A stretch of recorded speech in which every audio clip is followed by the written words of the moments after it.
자, 이번 시간에는 과세표준 신고 및 세액 납부 쪽 관련되는 부분 설명드리도록 하겠습니다. 우리 교재 542페이지의 세액 계산 및 신고서 작성과 관련되는 부분인데요. 자, 먼저 보시면 법인세 신고 기한 3개월 내에 신고해야 되고 재무상태표, 손익계산서, 이익염처분계산서, 세무조정계산서 관련되는 부분 다 신고해야 되고요. 같이 신고해야 되는 부분이 농특세 같이 신고하셔야 된다라는 거 기억하시고요. 자, 가산세 관련되는 부분 한번 정리를 해보겠습니다. 산출세액은 과세표준 곱하기 세율로 하도록 돼 있고 세율 이렇게 정리가 되고 있습니다. 원천납부세액명세서 제출해야 되고요. 자, 원천납부세액명세서는 우리가 실질적으로 작성하는 과정들이 중요하기 때문에 세무사랑 프로에서 살펴보도록 하고 가산세 부분 보도록 하겠습니다. 세법에서 규정한 의무를 성실하게 이행을 해야 되는데 이행하지 않았을 때 가산해서 징수하는 금액이다라고 되어 있고요. 가산세 종류는 정명수치 관련되는 부분이 있고 지급명세서, 세금계산서, 합계표 뭐 여러 가지가 있습니다. 자, 그런데 우리 실무적으로 법인세 신고할 때 일반적으로 적용할 수 있는 부분 정명서류 수치 불성실 가산세 이 부분 우리 정빙불비 관련되는 부분 앞에 살펴봤던 부분들입니다. 그죠? 그 다음에 지급명세서 제출기한 놓쳤을 때 가산세, 간이 지급명세서 가산세 있고요. 일반 지급명세서 3월 10일, 2월 말까지 제출해야 되는데 늦게 제출했을 때 가산세 있습니다. 자, 그 부분들 있을 수 있고 그 다음에 성실신고 확인서 미제출 가산세 적용될 수 있다라는 겁니다. 개별적인 가산세 요율들이라든가 이런 부분들은 우리 교재를 통해서 확인하시기 바랍니다. 자, 가산세에 대한 감면 부분이 있는데요. 수정신고나 기한 후 신고인데 이 부분은 사실은 우리 2020년도 법인세 신고 내용하고는 상관은 없습니다. 그래도 여러분들이 알아두시면 좋을 것 같아서 말씀을 드립니다. 수정신고 시에 과소신고 가산세 감면이 되는데요. 기본적으로 1개월 내에 감면, 신고를 하면 90% 감면이 일어난다라는 겁니다. 그러면 3개월 내에는 75%, 6개월 내에 50%, 6개월 초과 1년 내에 30%, 1년 6개월 내에 20%, 그러면 2년 내에는 10%입니다. 그래서 최대한 빨리 신고를 하시는 게 좋겠다.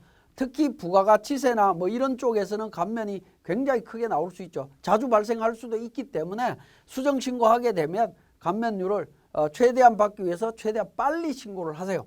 자, 기한 후 신고 시에 무신고 가산세 감면된다. 1개월 내에 50% 감면된다라는 겁니다. 그래서 혹시라도 법인세 신고 이달 말까지 3월 말까지 신고를 했는데 4월 1, 2일 날 이렇게 살펴보다 보니까 뭔 실수를 했다. 그랬을 때 빨리 수정 신고를 하시면 본세는 어쩔 수 없지만 가산세가 대폭 줄어든다라는 겁니다. 그래서 최대한 빨리 신고할 수 있도록 하시는 게 좋겠습니다. 자, 그 다음에 자본금과 적립금 조정명세서 갑을표 관련되는 부분인데요. 세무조정사항 중에 유보와 관련되는 금액 있죠. 이 부분 관리를 해야 되고요. 결산서에 반영된 법인세 비용과 실제 과세된 법인세 비용의 차액을 반영하는 서식을 말합니다. 그 유보관리 서식과 세법상의 자본을 관리하는 서식이다라고 보시면 되겠고 을표가 유보에 대한 관리 서식이고요. 갑표가 자본금에 대한 관리 서식이다. 이렇게 이해를 하시면 되겠습니다. 이것도 우리 프로그램을 통해서 작성하는 과정 자세히 설명드리겠습니다. 자, 과세표준 계산은 제가 지금 자본금과 적립금 조정명세서 잠깐 말씀드리면서 다시 과세표준으로 들어가고 있는데 순서가 왜 이렇게 돼 있냐라는 부분인데요. 이 부분은 우리 프로그램의 영향 때문에 그렇습니다. 세무 서식의 영향이라고 보시면 되겠습니다. 자, 보시면 자본금과 적립금 조정명세서 갑서식에서 관리되고 있는 부분이 뭐냐면 결손금에 대한 부분을 관리를 하고 있습니다. 2월 결손금을 관리를 하고 있기 때문에 이 서식에서 2월 결손금을 관리가 돼야 우리 과세표준 계산할 때 각 사업연도 소득에서 2월 결손금을 차감해서 과세표준을 계산을 하게 되죠. 그래서 과세표준 계산 전에 자본금과 적립금 조정명세서를 먼저 작성을 해야 된다라는 차원에서 제가 이렇게 설명을 드리고 있습니다. 자, 결손금 및 2월 결손금. 결손금은 입금 총액보다 송금 총액이 큰 경우에 그 차액 부분을 의미합니다. 자, 2월 결손금은 결손금이 차기로 2월 된 금액을 말하고요. 공제 기간은 10년입니다. 근데 2020년 1월 1일 이후부터 발생되는 것은 공제 기간이 15년입니다. 자, 그 다음에 우리가 주의해야 될 부분은 공제 한도가 있죠. 결손금을 2월 결손금을 공제할 때 중소기업은 100%를 공제를 합니다만은 비중소기업은 60%를 공제한다라는 사실입니다. 자, 비중소기업의 경우에는 결손금 공제할 때 각 사업년도 소득금액 범위 내에서 60% 범위 내에서 공제가 이루어진다라는 거 기억하시고요. 자, 세무상 2월 결손금 공제되는 사례가 있습니다. 자, 이런 경우에는 세무상 2월 결손금이 공제된다라고 보시면 되겠고, 대표적인 게 과세표준에서 공제하는 부분이고요. 결손금 소급 공제 신청했을 때도 공제가 되는 겁니다. 근데 우리 회계처리상으로 재평가 적립금 등으로 충당된 2월 결손금이 나오는데 그 부분은 세무상 2월 결손금이 공제되는 게 아니다라는 거 기억하시면 되겠습니다. 자, 결손금 발생 시기별 공제 여부해서 내용이 나옵니다. 과세표준 계산 시나 기부금 한도 계산 시에는 10년, 2020년도 이후부는 15년이고요. 나머지는 발생 제한이 없습니다. 자, 최저한세 계산과 관련되는 부분 정리를 해보겠습니다. 최저한세라고 하는 부분은 우리가 조세특례제한법에 의한 세제 혜택이 있죠. 감면, 그러니까 세액공제, 그 다음에 비과세, 소득공제 뭐 이런 부분들이 있습니다. 그러한 부분들을 너무 많이 그러니까 적용받게 되면 그러니까 안 된다라는 부분입니다. 다른 업종들하고 형평성에 문제가 생기기 때문에 최소한의 세금은 내라라고 해서 있는 부분들입니다. 그래서 모든 법인이 적용이 된다라고 보시면 되겠고요. 적용 대상 세액은 내국 법인의 각 사업연도 소득에 대한 법인세와 외국 법인의 내국 원천소득, 국내 원천소득에 대한 법인세에서 적용을 합니다. 즉 각 사업연도 소득에 대해서만 적용이 된다라고 이해를 하시면 되겠습니다. 자, 최저한세 대상 감면은 조세특례제한법상의 준비금, 소득공제, 비과세, 세액감면, 세액공제 모두 최저한세 적용 대상입니다. 그죠? 기본적으로 모두 적용을 하는데 예외적으로 적용 배제가 있죠. 적용 배제 부분이 있습니다. 요거는 개별적으로 좀 챙겨 보셔야 됩니다. 적용 배제되는 부분들은 우리 세액공제나 세액감면 설명드릴 때 하나하나 챙겨봐 드렸습니다. 그 부분들을 개별적으로 좀 챙겨 보시고요. 자, 최저한세는 둘 중에 큰 금액입니다. 각종 공제 및 감면 후 세액하고 각종 공제 및 감면 전 과세표준에 최저한세율을 적용해서 큰 금액으로 하도록 되어 있습니다. 자, 이때 최저한세율은 일반 기업은 10%고요. 중소기업은 7%입니다. 그리고 그러니까 그 규모 초과돼서 유예기간이 적용되고 있는 경우에는 단계별로 이렇게 적용하도록 되어 있습니다. 자, 요걸 적용해서 판단하시면 되겠고요. 자, 이렇게 최저한세 적용으로 인해서 감면이 배제되는 경우에 어떻게 되느냐 하는 건데, 감면 배제는 회사가 스스로 선택하시면 됩니다. 임의적으로 선택해서 배제하시면 됩니다. 이때 배제할 때는 그러니까 가능하면 사후 관리가 있는 세액 공제나 세액 감면 부분들은 먼저 배제를 하시면 되겠습니다. 2월 공제되는 것들을 나중에 배제하시는 쪽으로 정리하시면 되겠죠. 배제세액의 처리입니다. 해당 사업연도의 다음 사업연도 개시일부터 10년 이내에 종료하는 각 사업연도에 2월 공제가 된다라는 겁니다. 10년 동안 2월 공제가 된다. 세액공제와 2월 공제된 미공제세액이 중복 시에는 먼저 발생한 것부터 순차로 공제한다라고 보시면 되겠습니다. 자, 지금까지 설명드린 내용을 바탕으로 우리 세무사랑 프로에서 내용을 또 확인하도록 하겠습니다. 자, 교재 543페이지의 세무사랑 프로 운영 방법에 대한 부분입니다. 원천납부세액 조정명세서 갑을에 대한 서식인데요. 자, 법인조정의 세액계산신고서에 보면 원천납부세액 명세서가 있습니다. 자, 이 부분은 우리 불러오기를 통해서 작성하시면 됩니다. 불러오기를 통해서 작성하시는데 이 서식의 주요 핵심은 원천징수 의무자와 지방세 납세지에 대한 부분이 되겠는데요. 자, 이 부분은 우리 프로그램 회계관리 쪽에 거래처 등록이라고 하는 메뉴에서 금융기관, 즉 농협 같은 경우에 은행사업자 번호, 지방소득세 납세지 관련되는 부분들을 미리 등록을 해놨습니다. 그죠? 이렇게 등록되어 있는 정보들이 관련되는 원천납부세액 명세서에 자동으로 반영이 된다라고 보시면 되겠습니다. 자, F12 불러오기를 통해서 확인 버튼을 눌러서 자료를 불러옵니다. 불러오게 되면 법인세 원천징수세액과 지방소득세 원천징수세액이 동시에 보이는데 지방소득세 관련되는 부분들은 체크를 하셔갖고 요거는 1차적으로 삭제를 합니다. 그래서 이렇게 구분 표시를 해야 되는데 구분 표시는 제가 앞에 선납세금 파트 설명드릴 때 일반 전표 입력할 때 저교로 구분하시면 좋다라고 말씀을 드렸고요.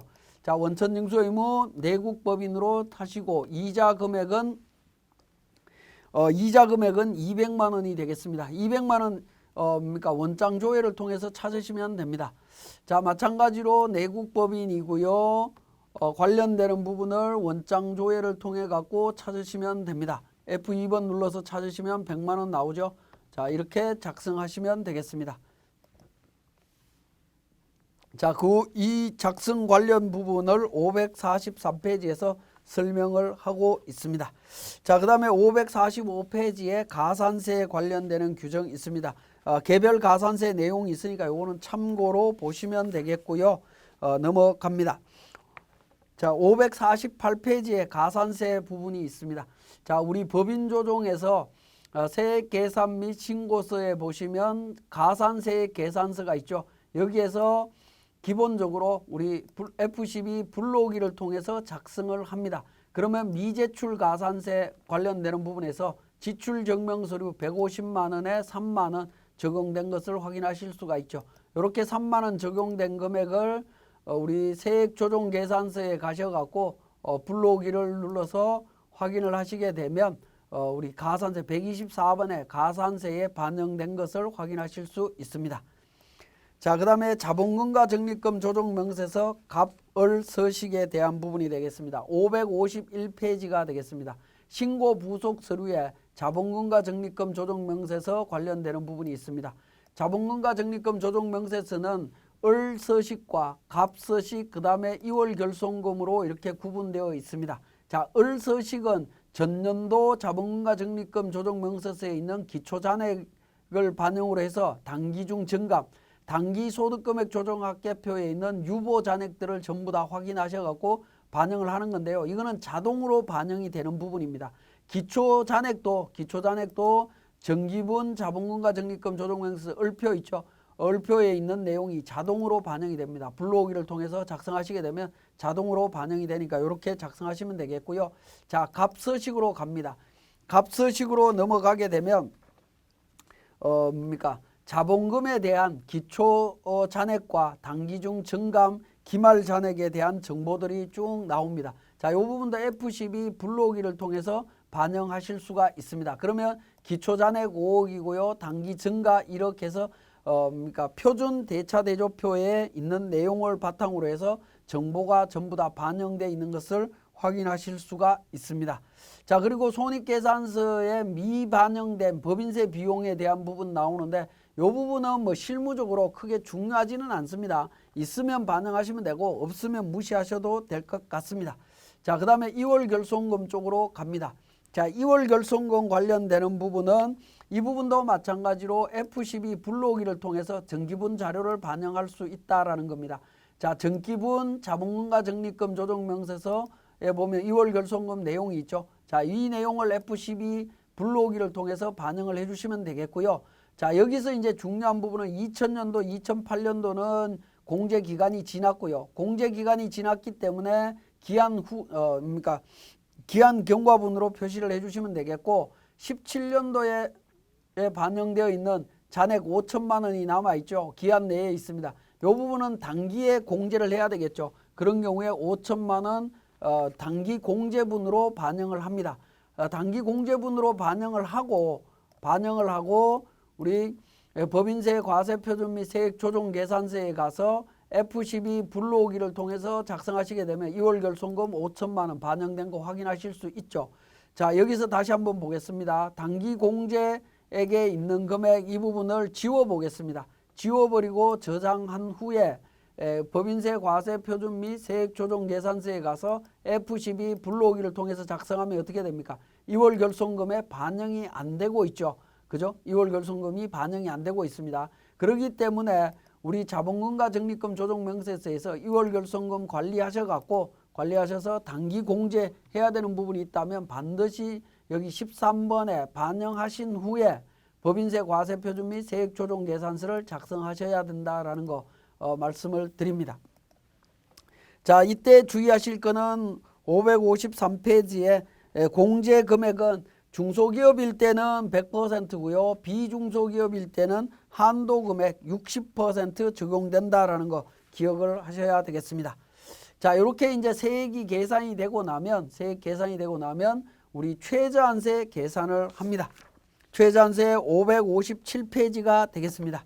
자, 557페이지의 최저한세 계산과 관련해서 세액 계산 및 신고서에 최저한세 조정 계산서가 있습니다. 자, 여기에서 자, F12 불러오기를 통해서 최저한세 계산을 합니다. 자, 계산을 하면 최저한세 적용 대상인 세액공제, 세액감면이 이렇게 반영이 되고요. 최저한세가 계산되고 있습니다.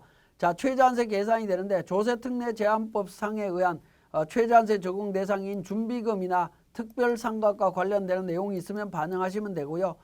비과세 입금불산이 있으면 반영하시면 됩니다. 근데 지금 우리는 이때까지 적용한 게 없죠. 그러니까 다 무시하시면 되겠고, 최소한 2,341만 4,294원은 세금을 납부를 해야 된다라고 계산이 되어 있습니다. 그죠? 자, 이렇게 계산이 되어 있는데 뭡니까? 조정감이라고 해서 1,182만 5,970원을 그러니까 배제하겠다라는 겁니다. 최저한세 적용으로 공제를 못하겠다라는 거죠. 이 경우에 감면을 배제할 거냐 세액공제를 배제할 거냐 하는 건데 요거는 선택적으로 적용을 하시면 됩니다. 가능하면 감면을 적용을 하고 2월 공제되는 부분을 배제하시면 되겠습니다. 1,182만 5,970원을 배제를 하는데 배제하는 방법은 그러니까 이 부분을 저장을 하신 다음에 법인조정의 공제감면 쪽으로 갑니다. 자, 공제감면 쪽으로 가서 세액공제에서 제가 배제를 해보겠습니다. 세액공제에서 세 번째 탭으로 갑니다.